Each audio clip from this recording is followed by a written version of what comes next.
दूसरा भाग, बुद्ध के धम्म के बारे में विविध मत। उपभाग 1, दूसरों ने उनके धम्म को किस प्रकार समझा। बुद्ध की यथार्थ शिक्षाएं कौन सी है। यह एक ऐसा प्रश्न है जिस पर बुद्ध के कोई दो अनुयायी अथवा बुद्ध धम्म के कोई दो विद्यार्थी एक मत नहीं प्रतीत होते।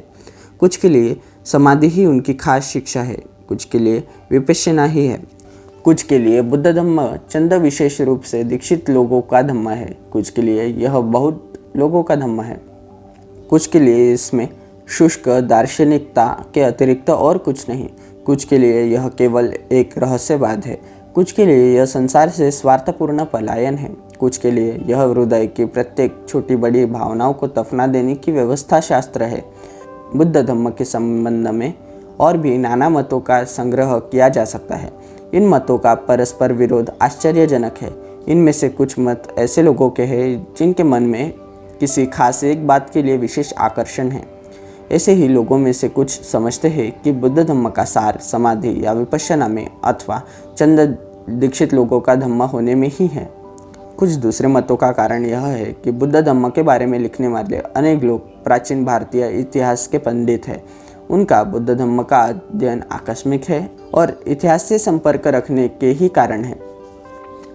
उनमें से कुछ बुद्ध धम्म के विद्यार्थी है ही नहीं, ध्रुवंश शास्त्र के विद्यार्थी भी नहीं, वह शास्त्र जो धर्म की उत्पत्ति और विकास से संबंध है।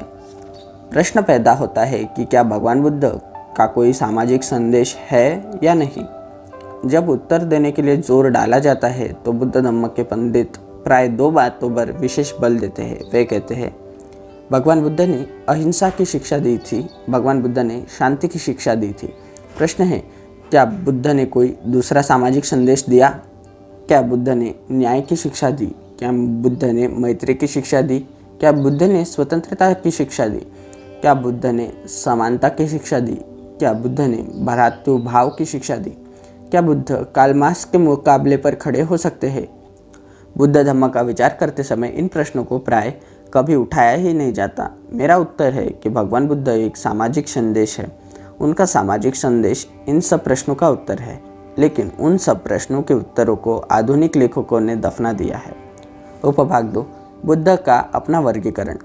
बुद्ध ने धम्म का अपने ढंग से वर्गीकरण किया है। पहला वर्ग धम्म है। उन्होंने एक दूसरा वर्ग माना है जो यद्यपि धम्म शब्द के अंतर्गत ही ग्रहण किया जाता है किंतु जो वास्तव में अधम्म है। उन्होंने एक तीसरा वर्ग माना है जिसे उन्होंने सद्धम्म कहा है। तीसरा वर्ग धम्म के दर्शन के लिए है।